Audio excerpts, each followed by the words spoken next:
I actually thought about calling this Adulting 101, because this is where Jesus has to become the adult and get started on his questionable career choice of teacher, healer, prophet, and Messiah.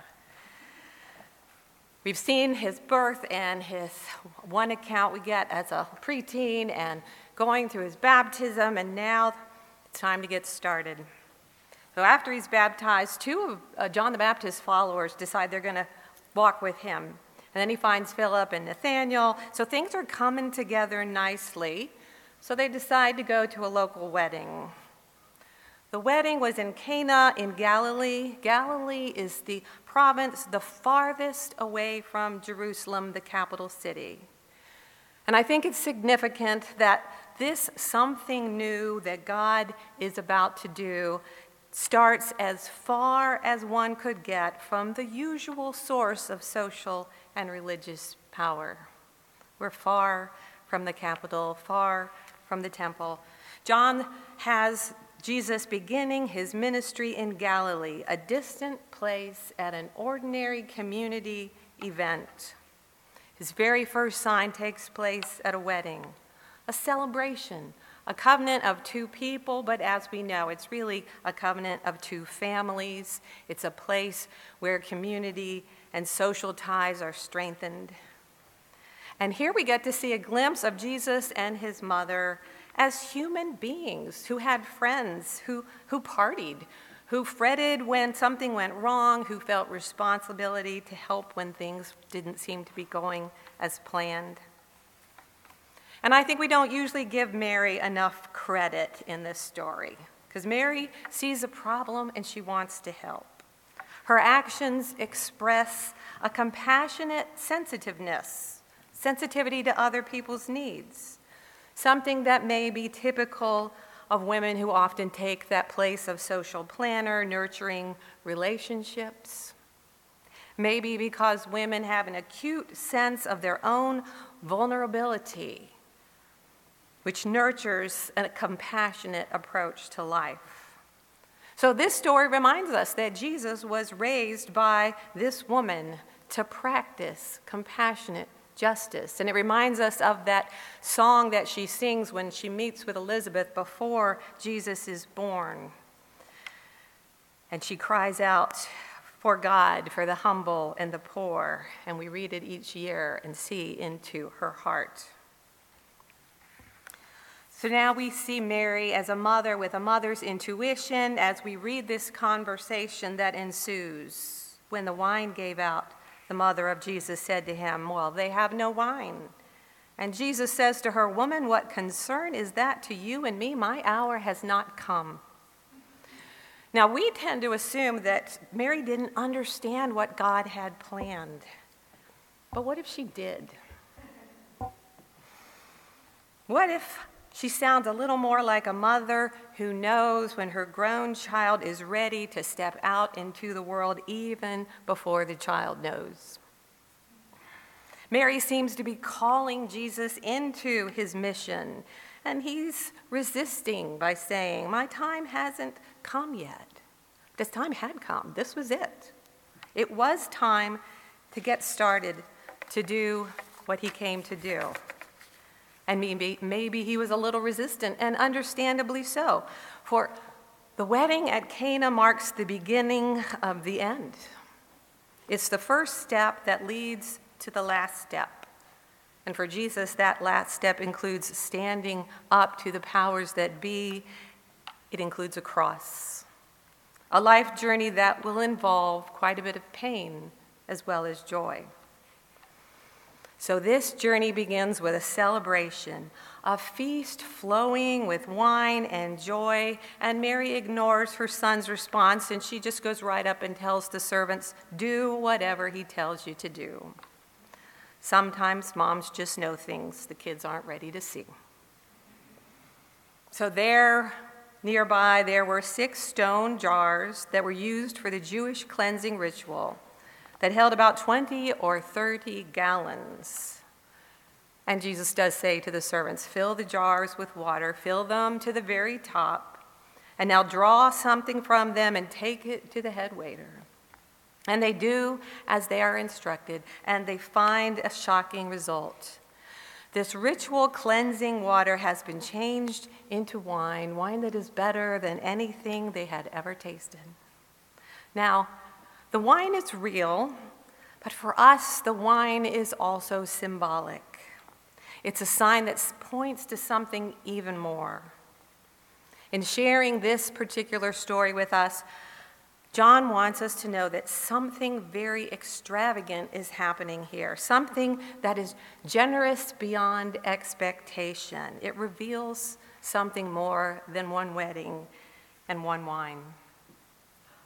Now, Thomas Truby sees our human nature revealed here as well, for he says, humans have always felt either unclean and unworthy, or cleaner than their neighbor and self-righteous.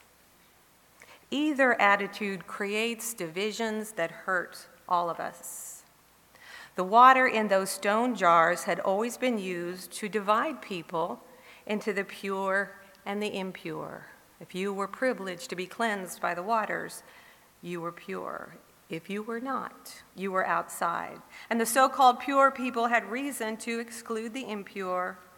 The so-called impure people had reason to give up.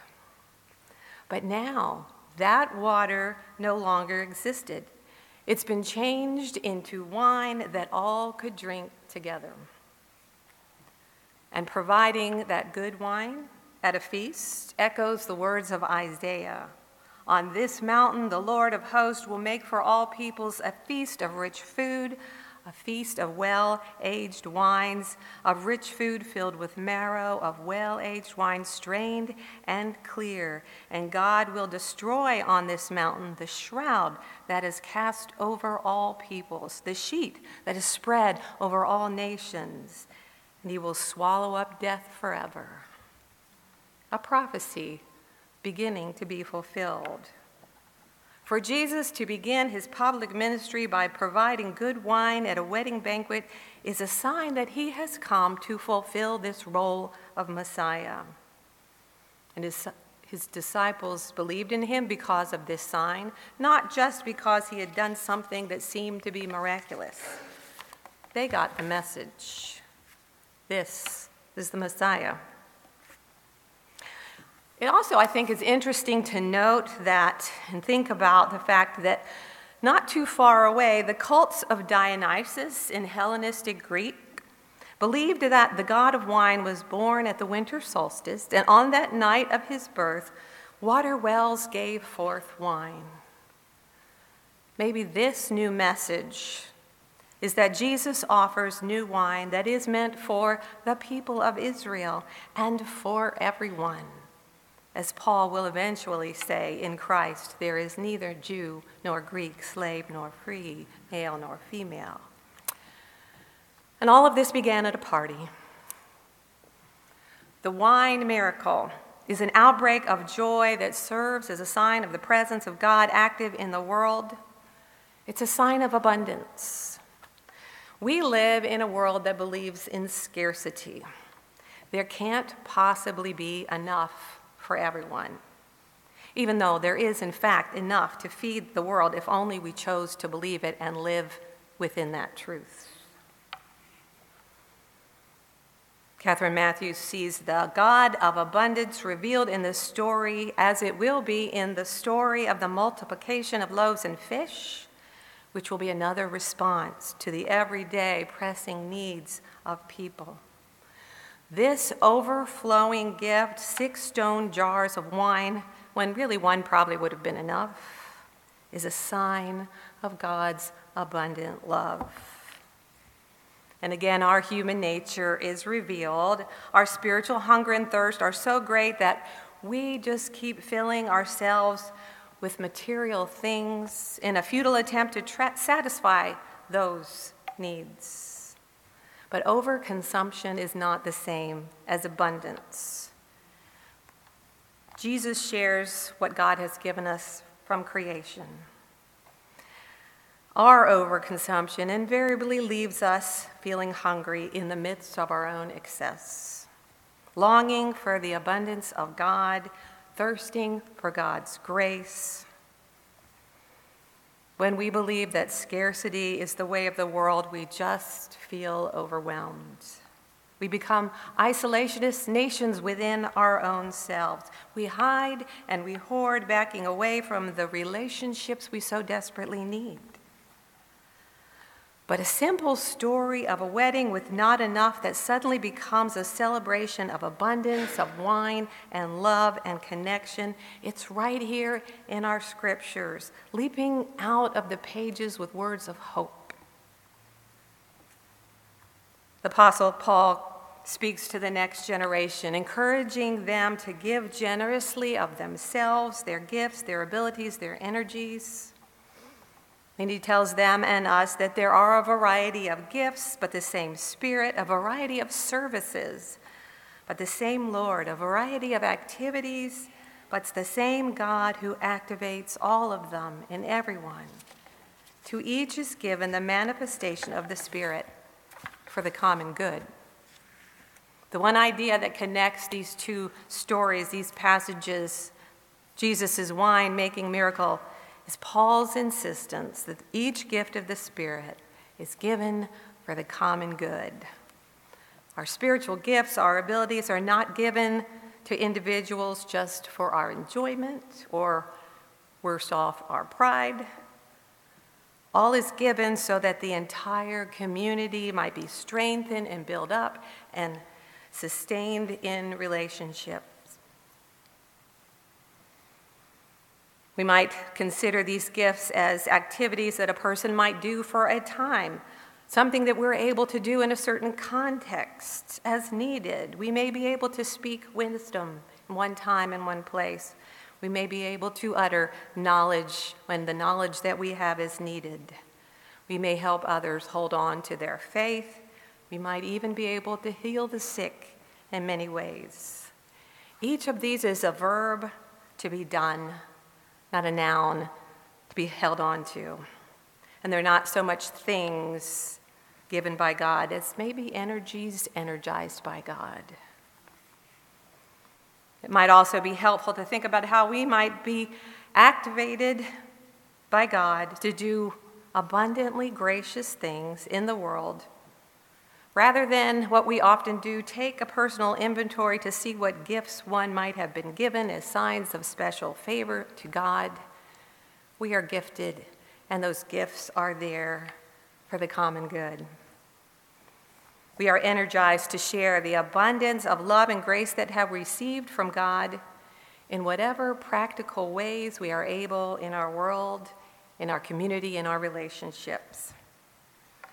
Now we have one very close by, everyday example of abundance breaking through fear and scarcity all around us. I don't know, some of you know Sally Oakes. She's the director of our ICM food pantry. She has a difficult job with a lot of uncertainties every week. She doesn't know how much food is going to come in. She doesn't know how many people are going to show up needing food. She doesn't know how many volunteers are going to be there on any Saturday. She shared her fears and her joys of experiencing that scarcity and that abundance this week. She wrote, "Yesterday, I woke up feeling discouraged. It seemed there was a huge mountain ahead that I could not conquer. It seemed I had to do more with fewer resources. But today is different.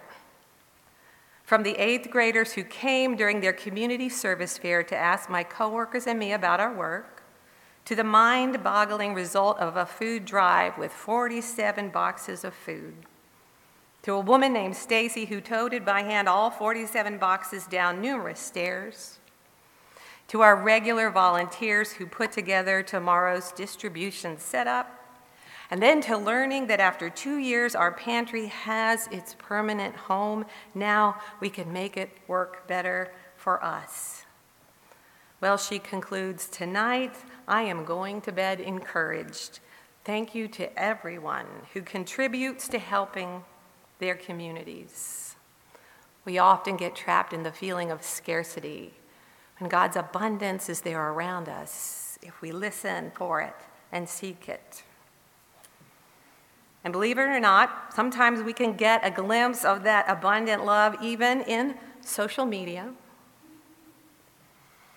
Catherine Matthews reminds us that, even the notion of paying it forward, of crowdfunding for people who are even strangers in need, those sharing of stories, funny memes, inspiring words on social media suggest that we have a hunger and thirst for meaning that includes the sharing of joy and happiness. We are nourished by joy. We are nourished by joy so that we can respond wholeheartedly to the needs and the suffering that we experience and see around us. And we are given gifts and abilities. We are energized by the Spirit of the God of abundance to live and give with joy, for the common good.